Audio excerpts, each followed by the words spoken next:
This is Jerry Gordon. I'm senior editor at the New English Review, and we're here with an undoubted expert on the questions of Christian anti-Semitism and critical activities associated with anti-Semitism. That's Dexter Van Zile, who is the Shillman Research Fellow for the Committee for Accuracy in Middle East Reporting and Analysis, otherwise known as CAMRA. He's published in a wide variety of outlets, including the Jerusalem Post, Times of Israel, Al-Gemeiner, Jewish News Service, Jewish Press, and even the New English Review. So Dexter, you've written an article about rogue Christian evangelicals publishing anti-Israel tracts, some of whom I recall over a decade at a place called North Park University in particular. But why don't you give us a rundown on who these rogues are?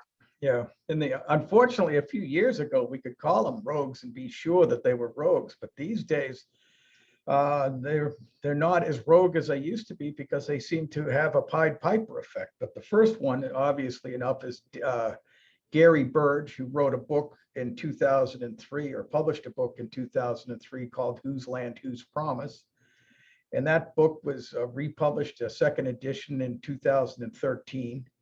And then there is Don Wagner, who wrote a book called Dying in the Land of Promise. He's been a long time anti-Zionist.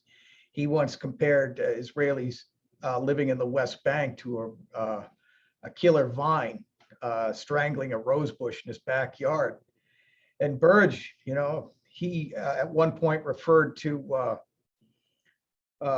he basically invoked a passage from the Gospel of John declaring that Jews who try to live in the land of Israel without being, without believing in Jesus will be cast out and burned. And that book was published by the United Church of Christ, which had issued a statement years before saying that that type of polemic was just beyond the pale. Then there was another evangelical by the name of Bruce Fisk, who did a book about hitchhiking in the Holy Land with Jesus or something like that. And he compared Palestinians who cooperated with the Israeli government to prevent terror attacks, to Judas Iscariot, Judas, who betrayed Jesus Christ. And then just recently, there's another author by the name of David Ebb Crump, who wrote a book like Birds in a Cage, or Like a Bird in a Cage. We'll have to check the title exactly, but he essentially does everything he can to portray Israel as unworthy of Christian support, and he blames,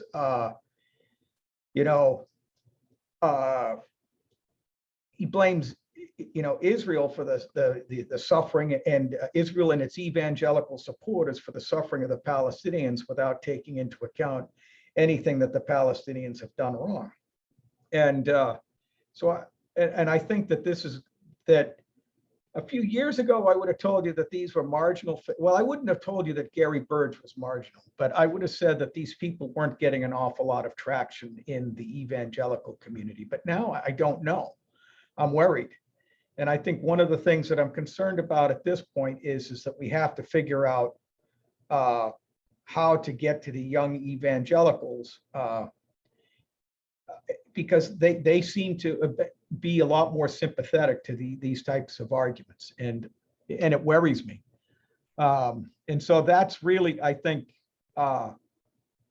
and some of the stuff is just classic, anti-Judaism from the Bible, right.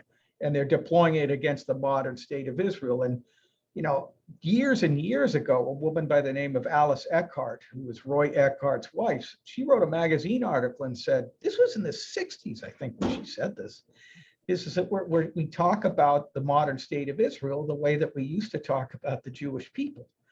Well, now it's more like it's like an old new thing. It's like, yeah, now we talk about the state of Israel the way we used to talk about the Jewish people and the way some people still do, a growing number of people still do. And I think that's really one of the shocking things, is that if you had told me in my youth that we would have seen these types of arguments deployed against Israel and these types of polemics deployed against Israel, uh, you know, 70 years after the Holocaust, I would have said no way. But apparently memories are very short.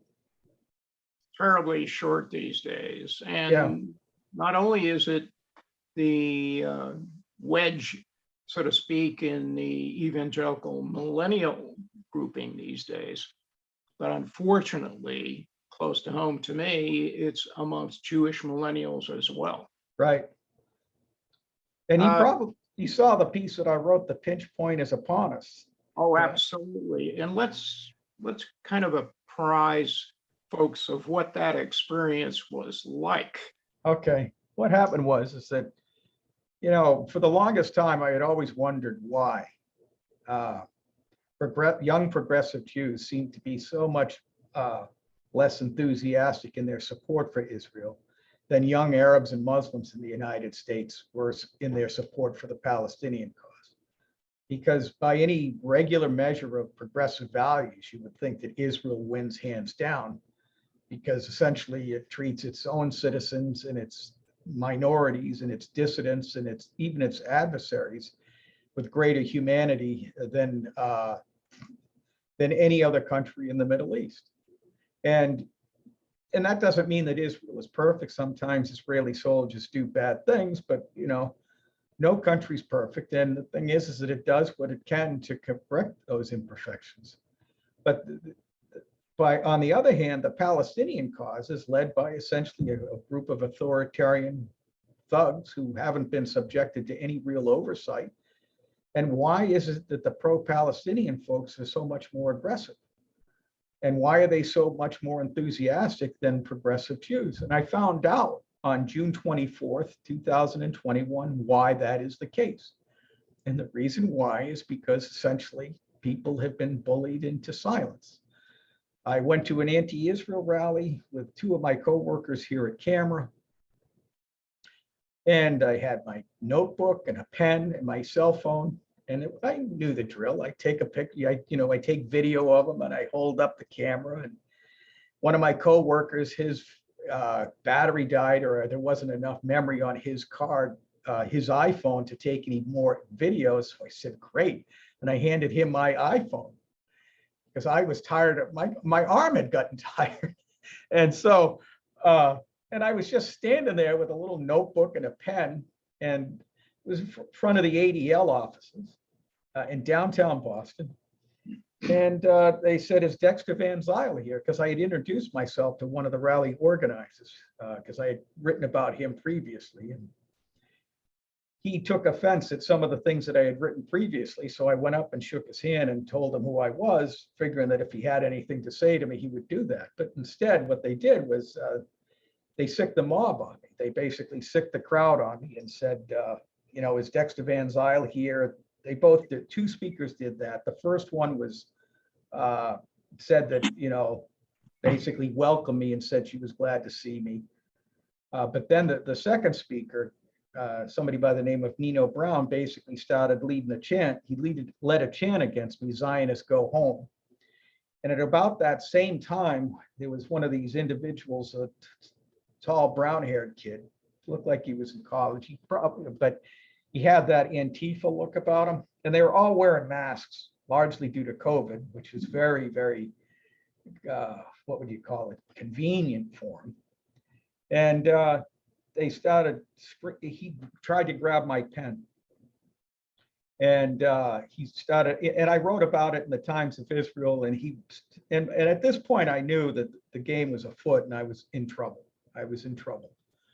Because I had never had anybody ever invade my space. Look, I have been to Christ at the Checkpoint conferences in the West Bank. I've been to 4 of them in the West Bank, and no one even laid a hand on me. No one ever even touched me. No one insulted me. I might have gotten into some rough arguments with people, but I was never really worried about my physical safety in an area under the control of the Palestinian Authority.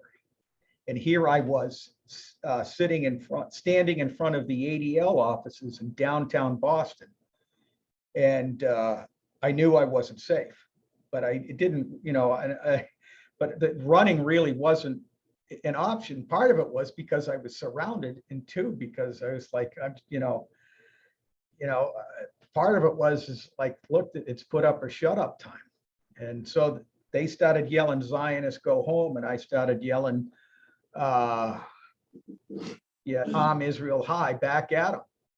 I only did that for a few iterations because I was tired. And, and the people who were with me from camera, they said, we thought we were going to have to intercede and basically drag you out of there. We thought we were going to have to like throw punches to get you out of there. And somebody threw water at me, somebody spit at me. And then towards the end of it all, somebody, a member of the Nation of Islam, he was basically one of the rally, he was providing security for the rally. And he told me that I needed to get out of there and I needed to leave, and that I had insulted them by, by even mentioning the word Israel to him. He said, you insulted those people when you said Israel. And and the thing is, at a certain point, I went over to the building just to because they said, well, look, we're moving on. You got to get out of our ways. And that seemed legit. But they followed me and they encircled me, and you can see the video on YouTube. They said some terrible words you can't repeat on television. And then they moved on. And when it was over, at first the adrenaline kicked in, I was like, oh, we survived, we did great. The thing is that the implications of it all, of what had happened started to seep in, and it started to really affect me. One of the things that I saw was that there was a couple of people who said, he's done nothing wrong, leave him alone. And they tried to stand between me and the mob, which is what the rally marshal who shoved me should have been doing, I think. Because I hadn't done anything. I had made no aggressive gestures whatsoever. And the interesting thing was that didn't stop the crowd. It might have hindered it a little bit, but then there was one young man with a kippah who said, they will use this against us. One Zionist is not enough, or one Zionist is not worth it. I think that, and it's all, you get a lot of it on video. I didn't get the water being thrown at me on video, but the other stuff we did. And I joked later with some of my friends at camera. So how many Zionists would it have been worth it?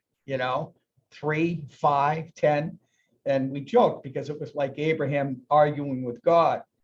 And so about the number of just people, and it was like a reversal of that. The just people is in Sodom and Gomorrah, or one of those two cities. And so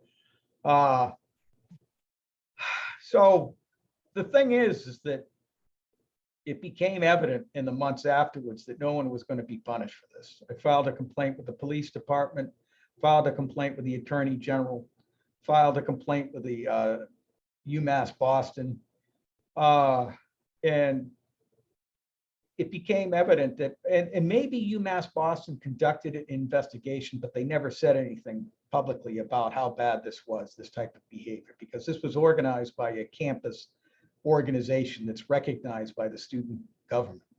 And so they are subject to the rules of the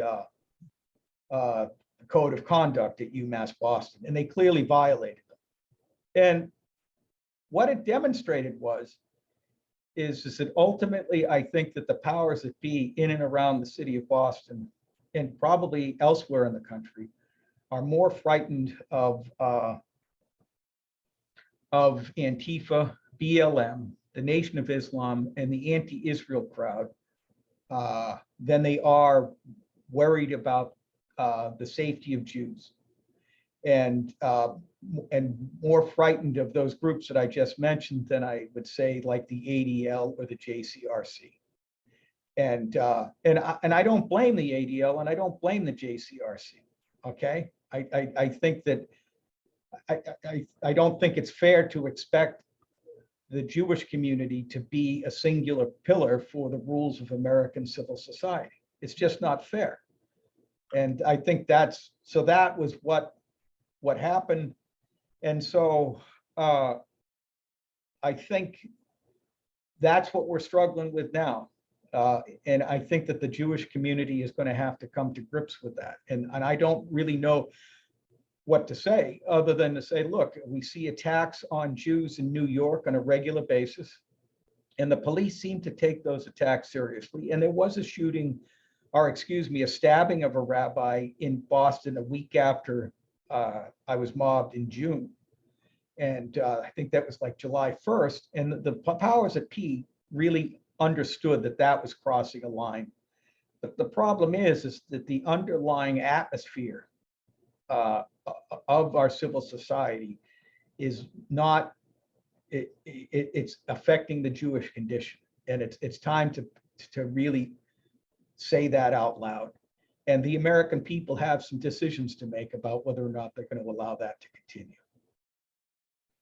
Well, you and I go back nearly 2 decades, and I recall a member of the Combined Jewish Philanthropies group in Boston in the midst of a near riot over their introduction of a Palestinian academic who was going to Harvard for a presentation. You may recall that event. And they were in a complete panic on those of us who were activists at the time. This is in 2002, opposing the Combined Jewish Philanthropies of trying to reach out to a gentleman who, while be it an academic, and I think a member of the faculty at Ber Zit University in Jerusalem, was also espousing essentially the same language that assaulted you essentially last June.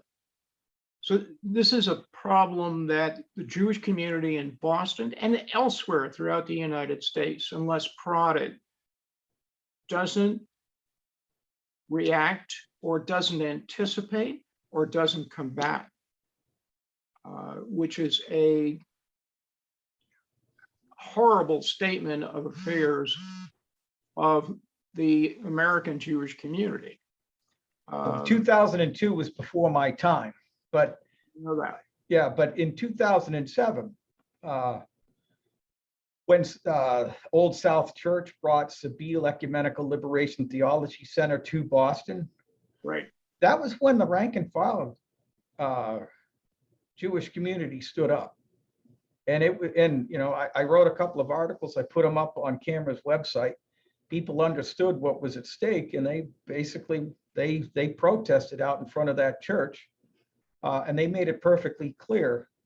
And I think that the Jewish community in Boston was pretty well united in their opposition to that rally. And I gave I give everyone a lot of credit. And one of the things is that the pastor Nancy Taylor tried to characterize the opposition to the Sabile conference as basically coming from a bunch of right-wing Jews.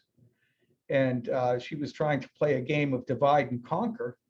And in fact, what happened is that the Jewish community showed up united and basically clobbered the church, with a lot of protests. And I think that really did kind of, that was a good moment. And but I don't know. I hope that we would be able to pull that off or something like that again if it were necessary. But I don't know. We don't know. And that brings up a more contemporary issue that those of us have really risen to concern about.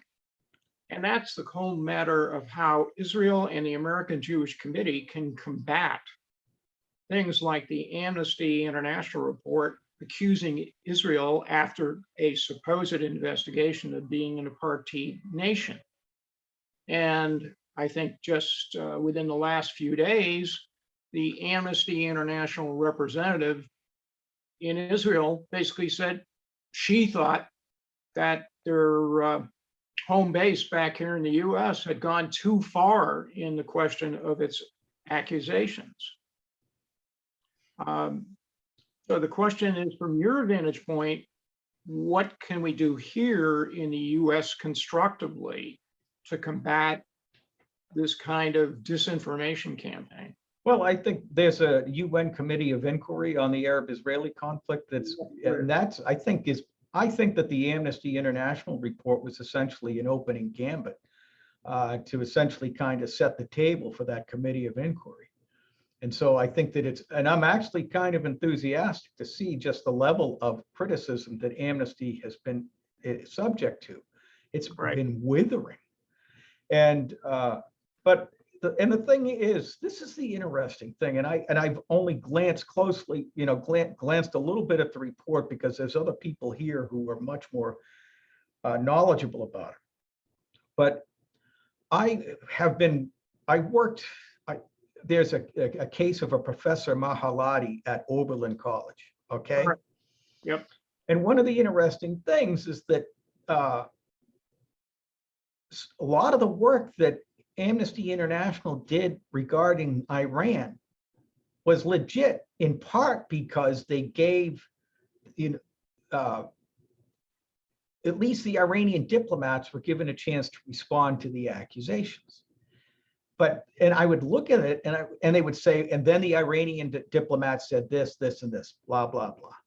The interesting thing is that they didn't do that with this report. And there was a letter that came out, I think, from the Board of British Jews, the Board of Deputies. Yep. And they said, you didn't talk to us. The folks in Amnesty didn't ask us for a response to any of the allegations in this document. And it's clear that the Amnesty document was written as essentially clearly a hit job, an opening salvo to an ongoing propaganda war against the Jewish state. And I think one of the arguments that needs to be made is, look, why are you folks even more anti-Israel than a growing number of Arabs in the Middle East? We have the Abraham Accords. What the hell is your problem? The Arab leaders in the Middle East want to make peace. They're starting to recognize that the Palestinians have been profoundly irresponsible. They're starting to say so publicly. And you can't even be bothered to acknowledge that reality. What is wrong with you? Do you really want to promote peace? Do you really want to promote human rights? Or are you just interested in demonizing the Jewish state? And this is the thing that really bugs me the most, okay? Is that essentially the modern human rights movement was founded in large part in response to the Holocaust. 6 million Jews were murdered because of a crazy, evil, demonic campaign to deprive people of their humanity. And another 6 million people died in those very same death camps. And it was the result of a war that cost a total of 60 million people their lives. But the Jews were at the center of that whole narrative that the Germans used to justify their war in Europe. And so if you want to talk about who paid a price for the founding of the modern human rights movement, it's the Jewish people. And God damn it, what we see is that that very same movement is essentially doing everything it can to deprive the Jews of their ability to protect their very lives and to protect their freedom and well-being. And it's just outrageous. It's simply outrageous.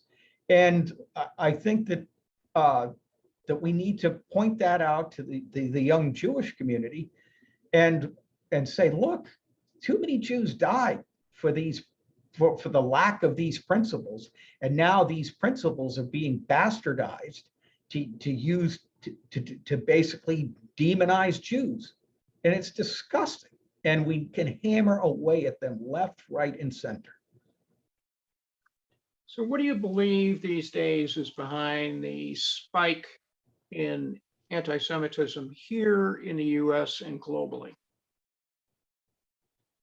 It's feeling, I think part of it, and right now at this point, I'm relying a little bit on Bernard Harrison's book, Blaming the Jews.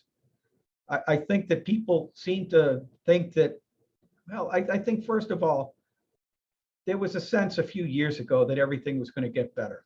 Okay. There was a sense, before Donald Trump got elected, that essentially, that Barack Obama was going to usher in a new world. And the thing was, is that there was a lot of enthusiasm for how that was going to play itself out. And I don't want to comment on the policies of the administration, but the thing was, is the world, we woke up after 8 years of Barack Obama, and the world was essentially the same difficult place that it always has been. And so there was kind of a millennial hope that somehow we were going to walk into a utopia. It didn't happen. And what happened was is that those millennial hopes, when they're disappointed, people start looking around for a scapegoat. And Richard Landis has written about that as well in his book, Varieties of Millennial Experience. When you have this sense of hope that basically, that didn't materialize, people get angry, and so they start casting about, and for a scapegoat to justify or to explain why things aren't perfect.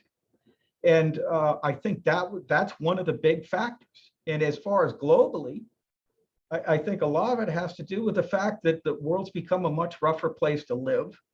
And there seems to be a sense that we're headed into a much more difficult period of history, particularly with with this, apparently this invasion of Ukraine. And so people are scared, they're angry, they're frightened.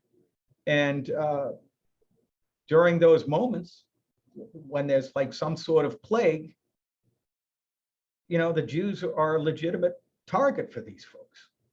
And it's a frightening thing. Particularly during the pandemic, when you saw an outburst of criticism of vaccination programs and people running around wearing yellow stars saying Judah on them. Right. As if they were the analogy essentially to the Holocaust and the murder of the 6 million European Jews. Right. And I think there's another problem is that, and I know you probably want to talk about this at some point, but is the whole issue of woke. The thing is that the whole woke stuff is basically people trying to be a victim. Okay. Right. And people are now starting to value being a victim more than they do their own agency and their ability to kind of affect the world and to make their own way in the world. They're more interested in telling everybody just how victimized and helpless and how put upon they are, rather than actually say, these are the things I can accomplish and these are the things that I want to do with my life. And so and for some reason, people put more value on being victimized than having agency, having their own agency. And that's a frightening thing because, and I also think that Jewish history since the Holocaust has been a refutation of the whole value of being a victim. If you look at what Israel has done, basically they have been the country has been a tremendous example of what human beings can accomplish. And what it does is that it puts a lie to the notion that somehow that if you have suffered in the past, that you can never transcend that suffering. And I think there's a lot of people that just don't want to transcend their suffering and are more interested in basically cashing it in so that they can demand that other people take care of them. Do you credit this in part to the rise of Israel as both a technological and regional military power that people say can easily paint the brush of Nazi stormtroopers as canards, for example, to express their disdain for the Jewish sovereign state of Israel. Yeah. And the thing that you see, that's the thing that's so amazing is that it's, you know, and John Amory, he wrote about this, and he was I think he was an Austrian Jew that ended up basically, he was in 1935, he read the Nuremberg laws and said, this is a death sentence for me, even though he wasn't a practicing Jew. But essentially, I think what I've seen is this notion that people, and I use the thing of Joseph and his brothers. You know, when the brothers threw Joseph down the well, so to speak, they repented of it afterwards when he survived and succeeded. But the thing is that I think a lot of the Christian world, there's a lot of us that kind of look at the Jews and look at Israel and they say, you're still here, you know, and you've succeeded. You know, we haven't gotten rid of you. And I know that sounds brutal, but that's about what it is. And so people end up telling a story about the Jewish people that justifies the previous suffering that they endured. And it would be like if we were Joseph's brothers after he succeeded, we would be telling a story about how we were entirely justified in throwing Joseph in the pit and then selling him into slavery. Yet they had to fulfill a commitment to their revered late father to bring the bones of Joseph back for burial in what is now Eretz Yisrael. Right. See, and you know, the thing is that as a Christian, you know, and I've been thinking a lot about this. You know, there's that phrase in Genesis where it says that Pharaoh knew not Joseph. Okay, and I think that's a pretty good description of what's going on. Is that we have forgotten even recent history in reference to the Jewish people, and we've forgotten the damage that anti-Semitism did not just to the Jewish people but to Western civilization in general. But I almost want to tell people that we know not Judah. Okay, because Judah was the brother who basically repented, said, you know, this we did a wrong thing. And the thing is that as a Christian, if you don't know Judah, you can't go around talking like you know Jesus, because Jesus was a descendant of that line. Okay, and you know, he was a descendant of King David, and David was a descendant of that line. And why was King David such an interesting figure and an arresting figure? And why was he a man after God's heart? Because when he was confronted with his sin, he said, yeah, that's me. I did something wrong. And the thing is that, and I'm speaking now as a Christian, and is that if you can't repent the sins of your past, then you can't really have a reasonable relationship with Jesus. Okay, and the thing is that for Christians, you know, when I walk into a church and I see Christ on the cross, that's my map of reality. I once told people, I said, that's a map of adulthood. I said that to a young couple sitting in front of me, and they looked at me and they thought, man, that's pretty rough stuff, but they couldn't argue with me. And I was kind of shocked that that came out. And I think that the people who can't confront that reality, that adulthood is suffering, end up casting about for scapegoats. And the thing is that that's where the Jews come in. It's a very frightening thing to see. Turning back to some things that we were referring to, you had a personal encounter via your daughter at, I think, the University of Massachusetts in Amherst, which was an illustration essentially of the kind of sea change in American academia about imposing, quote, woke doctrine. I don't know what story was this. I can't remember. Well, you had written about it in the context of an activity at the University of Massachusetts at Amherst, I believe. Okay, I don't know if my daughter was involved because was it Sut Jolly? Yes. Okay. Well, the problem with Sut Jolly is that essentially he was able to indoctrinate an entire generation, several classes, probably a couple of decades worth of students at UMass Amherst. Right. In this he had he had two anti-Israel movies that I can remember, and both of them essentially, portrayed Israel as the, singular source of conflict, and nothing that the Palestinians had done wrong was a problem. And so he's been a problem for a long time. He just retired, but he still every once in a while makes the rounds. So, but I can't remember the exact interaction that that you're asking about. I'm sorry, Jerry. I think it probably was our friend, the professor at UMass, Yeah. we were thinking about. But in general, how do you think the woke ideology has transformed American academia? I think it's intimidated a lot of them. I think there's an awful lot of professors that were, ultimately they were liberal and they wanted to make the world a better place, but they were willing to at least countenance, opinions from the other side.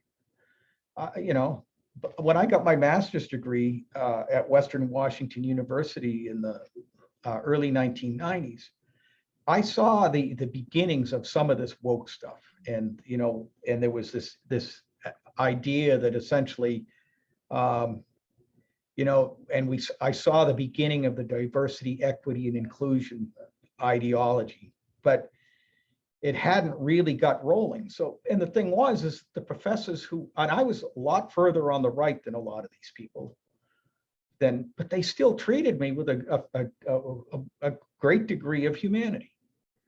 I'm not sure that I would be able to survive on college campuses these days because of this woke ideology. And the thing is that what it's done is that it's promoted this notion of race over individual behavior, and I think that's really the thing.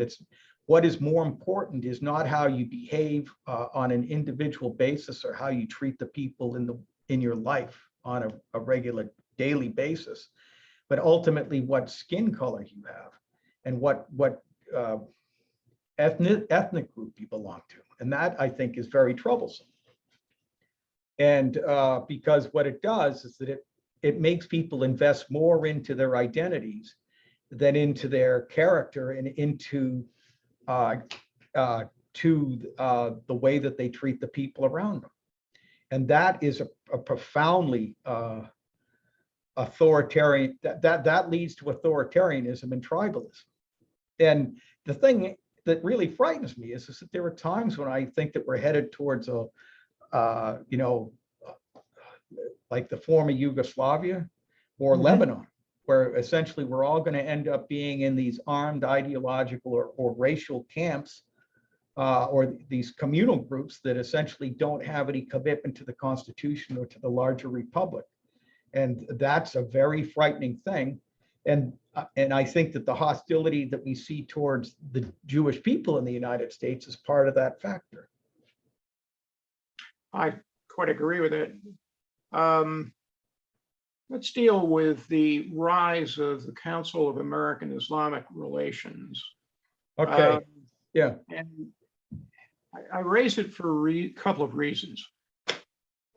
One was the recent episode in January that I've written about in Texas had behind it essentially the local care chapter in that suburb of Dallas, Fort Worth, that was supporting this radical Pakistani scientist who had been arrested by the US back in 2008.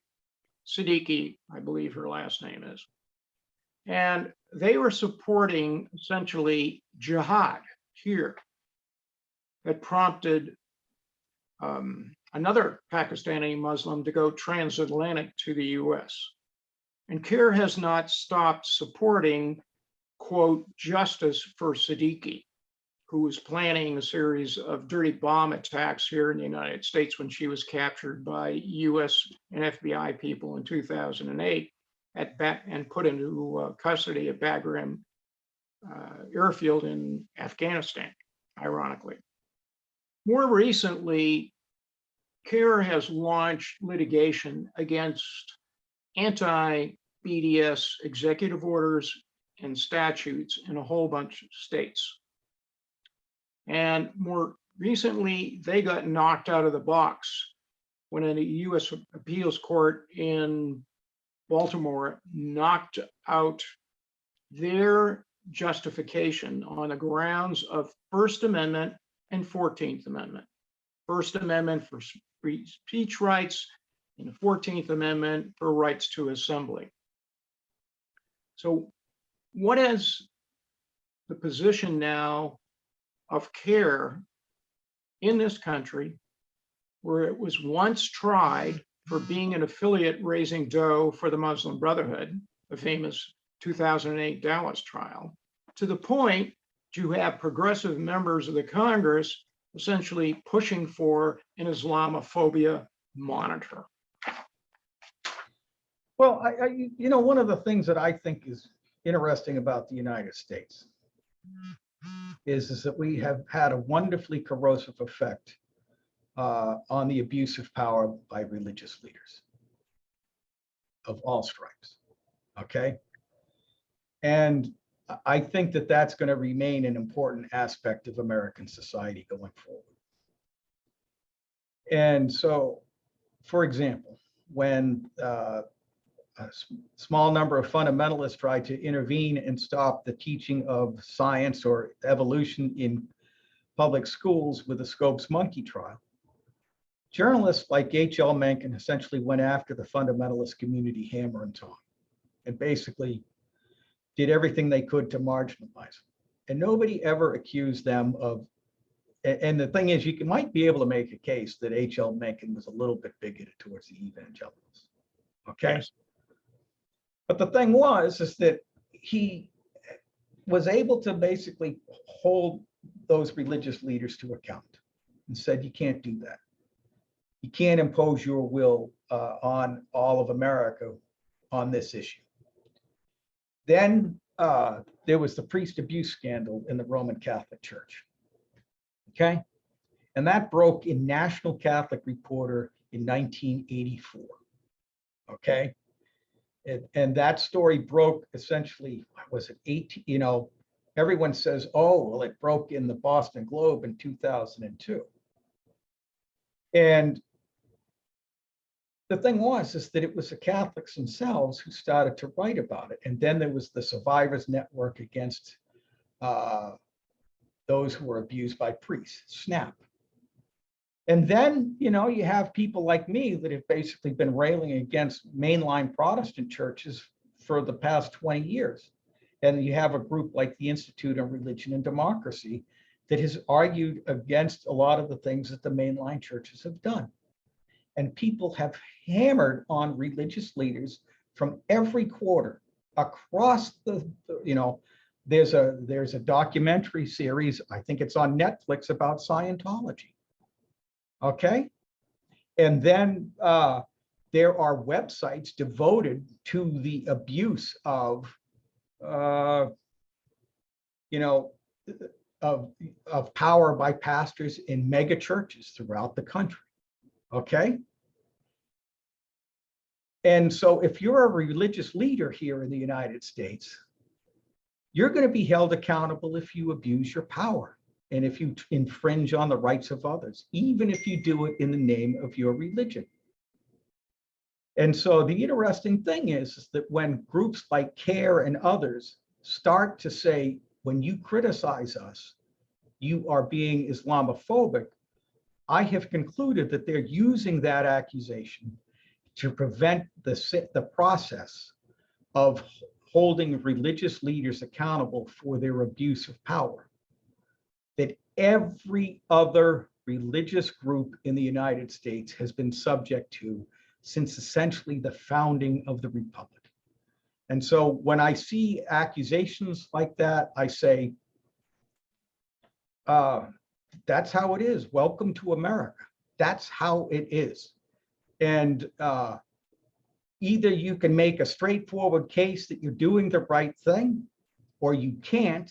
And if you can't, then what you do is you charge somebody with bigotry. Okay. And the interesting thing is that yesterday I was up in Salem, Massachusetts, and I went to the Peabody Essex Museum. And there was a kid, and I took a picture of it. I'll send it to you. You can put it right next to the article. There was a kid walking in Salem with a cross with a circle and a line through it. He was basically saying he was an anti-Christian, and he was declaring it right out in public. And you know, and I don't like that, but there it is. So the United States has basically been a very rough place for religious leaders who cannot handle being argued with or being held accountable. And I think that's wonderful. Touche. What do you think this country is going to be doing with regard to its obligation to defend the rule of law? I don't know. That's, I think, a very frightening thing. I think that people are starting to see that what happens when the rule of law is not protected. Okay. And the Jewish community has been essentially, and I hate this phrase, I hate it. I remember one time I used it a long time ago when a rabbi said, you know, I don't like it when you use the phrase canary in a coal mine. Okay. And the thing is that, but I've heard so many Jews use that phrase in the years since that I don't know what else to use. But I think that when we see Jews attacked in the streets of New York, and they are being arrested, and hopefully they'll be punished. When we see that type of thing happen, it's a warning to the rest of us.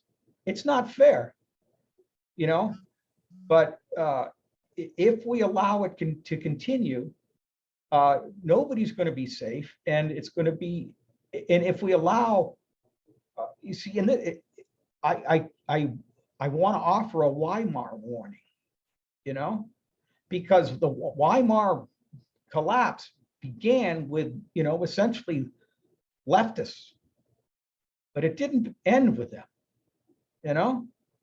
And what do people think is going to happen next if they allow one group, one ideological community to get away with this type of behavior?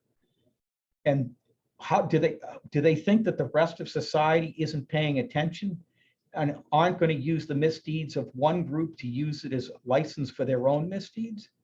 And that's a very frightening thing. That's a very frightening thing.